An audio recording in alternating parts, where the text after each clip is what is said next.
उत्तर प्रदेश के उप मुख्यमंत्री केशव प्रसाद मौर्य जी अमरोहा आए और 2024 के लोकसभा चुनाव की तैयारियों का बिगुल बजा गए, क्योंकि 2024 को लेकर भाजपा सहित सभी तमाम राजनीतिक दल तैयारियों में लगे हुए हैं। इसी कड़ी में यहाँ उप मुख्यमंत्री केशव प्रसाद मौर्य आए और उन्होंने लोकसभा चुनाव 2024 का बिगुल बजा दिया। प्रेस वार्ता में उन्होंने बहुत सारी बातें कही। सुनिए आप क्या कहा उप मुख्यमंत्री केशव प्रसाद मौर्य ने प्रेस वार्ता में।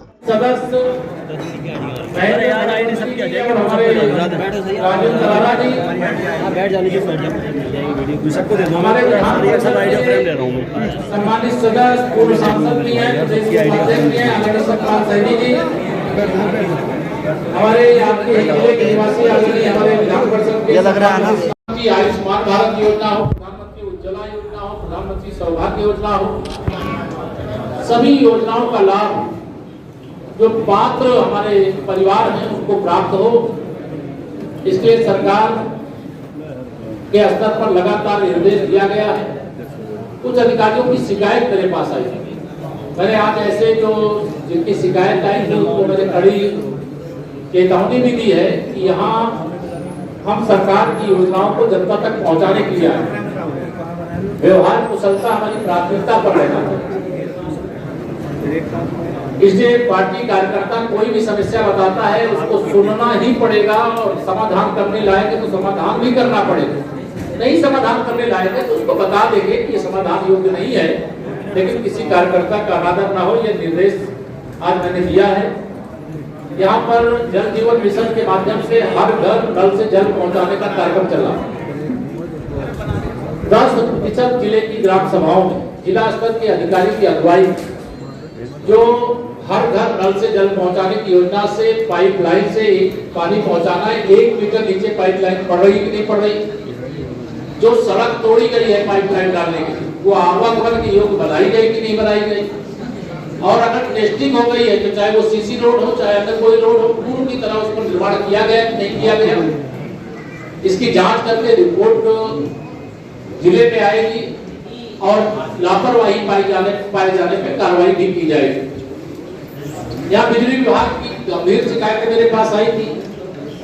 बहुत स्थान पे उपकेंद्र की डिमांड है, उसके लिए भी निर्देश दिए गए हैं। सप्लाई में थोड़ा सा डिस्टरबेंस है, उसको ठीक करने के लिए कहा गया है। जो हमारे नलकूप कनेक्शन धारक किसान उनके बिजली के बिलों का भुगतान सरकार करेगी, और सभी आप सबके माध्यम से मैं अपने किसान भाइयों से जो नलकूप चलाने के लिए बिजली का कनेक्शन लिए हैं, अगर उनके पास बिल आ रहा है, उनके नलकूप में मीटर लगाया जा रहा है, उससे चिंतित ना हो, क्योंकि कितना बिजली खर्चा उन्होंने किया है इसकी जानकारी करना बिजली विभाग का काम है, और फिर उस भुगतान को करने का काम सरकार का।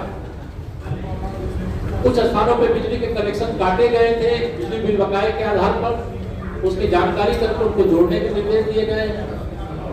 संविदा कर्मी के रूप में बिजली विभाग में जो काम कर रहे हैं उनकी कुछ लापरवाही, गंभीर लापरवाही ध्यान में आई है, उनकी जांच करके उनके कम से कम एक एसडीओ क्षेत्र से दूसरे एसडीओ क्षेत्र में भेजने के भी जिनकी शिकायतें उनके बारे में निर्देश दिया गया है। इस प्रकार से किसी को सताने का काम भारतीय जनता पार्टी की योगी आदित्यनाथ जी के नेतृत्व वाली सरकार में संभव नहीं है। जो ऐसा करेगा वो भरेगा और उसको बहुत कठोर सजा होगी। जिन्होंने एफआईआर नहीं की है उनकी बात कर रहे हैं, एफआईआर की नहीं है उस मामले में। आप बता रहे हो ना, ऐसा कहीं नहीं कितना बड़ा अपराध कोई करेगा उसका मुकदमा नहीं लिखा जाएगा। मुकदमा लिखा गया होगा, उसकी विवेचना की प्रक्रिया क्या, मैंने आपके सवाल के जवाब में अखिलेश यादव ने कहा है लोग केवल चेहरे से नहीं पहचाने जाते, अपनी जुबान से पहचाने। रमेश बिदुड़ी ने जो संसद में देखिए, श्री रमेश बिदुड़ी जी ने जो भाषा का प्रयोग किया वो नहीं करना चाहिए, उसके लिए देश के रक्षा मंत्री जी ने खेद व्यक्त किया है, लेकिन श्री अखिलेश यादव जी को ऐसा बोलने का नैतिक अधिकार नहीं है। सर विधानसभा में श्री अखिलेश यादव जी सदन में बोल रहे थे, मैं उस सदन में था, मैं सरकार की ओर से बोल रहा हूं, और उन्होंने जिस प्रकार के अपशब्दों का उत्तर प्रदेश की विधानसभा में प्रयोग किया था उनको नैतिक अधिकार नहीं इस पर बोलने का। लेकिन रमेश बिदुड़ी जी का जो बयान था, जो भाषा थी वो गलत थी। हमारे देश के रक्षा मंत्री जी ने सदन से क्षमा मांगी, हमारे लोकसभा अध्यक्ष जी ने उसे कार्रवाई से निकाल दिया, और भारतीय जनता पार्टी के राष्ट्रीय अध्यक्ष जी ने उसमें नोटिस दे दिया।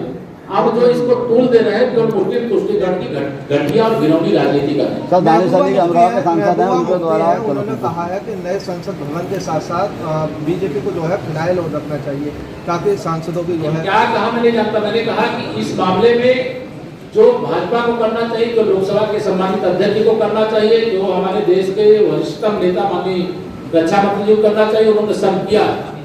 उसके बाद कुछ बाकी नहीं रह जाता है। लेकिन अब जो कुछ हो रहा है वो मुस्लिम तुष्टिकरण की घटिया और घिनौनी राजनीति हो रही है। कौन क्या बयान दे रहा है, कौन क्या बोल रहा है, मैं उस पर नहीं कुछ बोलना चाहता।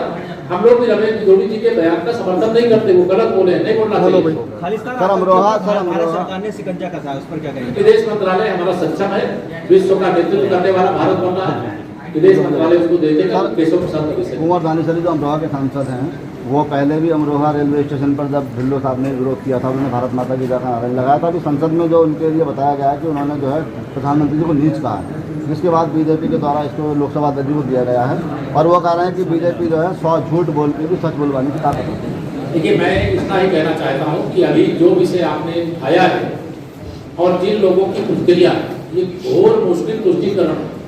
इस देश के अंदर एक गरीब माँ बाप के बेटे को, एक चाय बेचने वाले के बेटे को प्रधानमंत्री के रूप में जो नहीं बर्दाश्त कर पा रहे हैं, वही इसका इस प्रकार से कोई नीच कहता है, कोई चाय बेचने वाला कहता है, कोई गरीब कहता है। अनेक प्रकार के अपशब्दों का प्रयोग समय समय पर किया गया है, क्योंकि वो पिछड़े वर्ग से आते हैं। देश को पहली बार पिछड़े वर्ग का प्रधानमंत्री मिला है और उसने इतना अच्छा काम किया है कि दूसरे लोग उतना सोच भी नहीं सकते जितना उन्होंने किया। इसलिए माननीय नरेंद्र मोदी जी के विरोध में सारे लोग एकजुट हो रहे हैं। लेकिन भ्रष्टाचार भारत छोड़ो, तुष्टिकरण भारत छोड़ो, परिवारवाद भारत छोड़ो, यह जो माननीय प्रधानमंत्री जी का आह्वान है, देश उसके साथ खड़ा है। धन्यवाद।